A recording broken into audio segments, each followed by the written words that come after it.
কখনো এখানে ঘুরতে গিয়েছেন? যেন এক স্বর্গীয় অনুভূতি। গরম হোক কিংবা বর্ষা, হাতে ছুটি থাকলে কয়েকদিনের জন্য বেরিয়ে আসুন আলিপুর দুয়ারে এই প্রকৃতির কোলে। পাহাড় আর অরণ্যে সবুজে মোড়া বক্সা পাহাড়ের লেপচাখা সকলে বলে নাকি ডুয়ার্সের ভূস্বর্গ। উপরি পাওনা হিসেবে মিলবে এখানকার ট্যুরিস্ট গাইডদের নানা প্রতিভা আর তাদের বিশাল অভিজ্ঞতার ভাণ্ডার।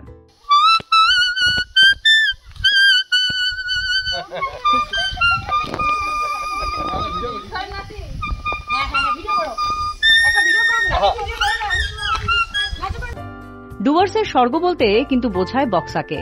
প্রকৃতির সম্পদের পাশাপাশি সেখানে রয়েছে ট্যুরিস্ট গাইড জেমস ভুটিয়াদের মতো সম্পদ, যারা এই পাহাড়ি এলাকায় ঘুরতে আসা পর্যটকদের যেমন পথপ্রদর্শক তেমনি তাদের মনোরঞ্জন করে থাকেন।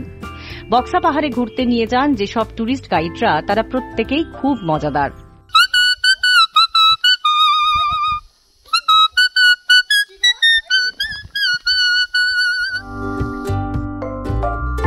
নৈসর্গিক সৌন্দর্যের পসরা সাজিয়ে পর্যটকদের অপেক্ষা রয়েছে বক্সা পাহাড়।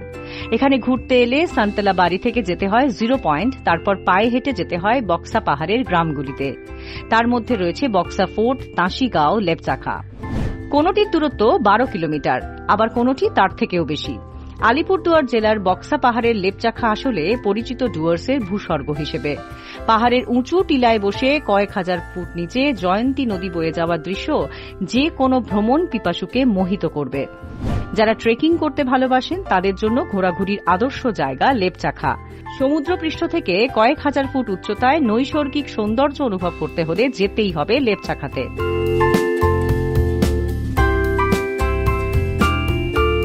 এই এত দূরের পাহাড়ি রাস্তা পর্যটকদের যাতে কষ্টকর না হয়ে ওঠে, তাই এই রাস্তা সহজ করতে বাঁশি বাজাতে বাজাতে চলেন tourist guide James ভুটিয়ারা।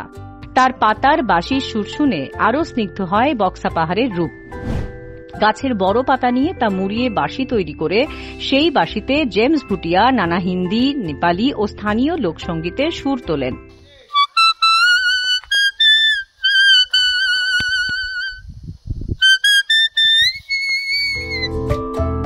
James Bhutia জানিয়েছেন, শুনশান পাহাড়ি রাস্তায় পর্যটকদের নিয়ে যাওয়ার সময় এভাবেই সবাই মিলে আনন্দ করতে করতে রাস্তা যে কখন ফুরিয়ে যায় তা বোঝা যায় না। পর্যটকরা যাতে ক্লান্ত হয়ে না পড়েন তার জন্য পুরোটা রাস্তা গল্প করতে করতে যান তিনি। এলাকার ইতিহাস, নানান অজানা তথ্য দিয়ে সমৃদ্ধ করেন পর্যটকদের। কখনো একঘেয়েমি কাটাতে আবার বেজে ওঠে বাঁশির সুর। আমি তো জানতো না, আমার বাবা কিছু আগে সে সময় বাজাইতো। হ্যাঁ হ্যাঁ হ্যাঁ। তো আমি কিছু বাবা থেকে এটা শিখে নিলাম। আমি বাংলা গান আমি তো জানি না, হ্যাঁ নেপালি গান আর মধ্যে আদিবাসী গান, হিন্দি আর হিন্দিটা বেশি করে জানি। কাজের ব্যস্ততা আর শহরের কোলাহল ছেড়ে বেরিয়ে পড়ুন আর ঘুরে আসুন বক্সা থেকে। শরীর আর মন পেয়ে যাবে বাড়তি অক্সিজেন। ব্যুরো রিপোর্ট, নয়া জামানা।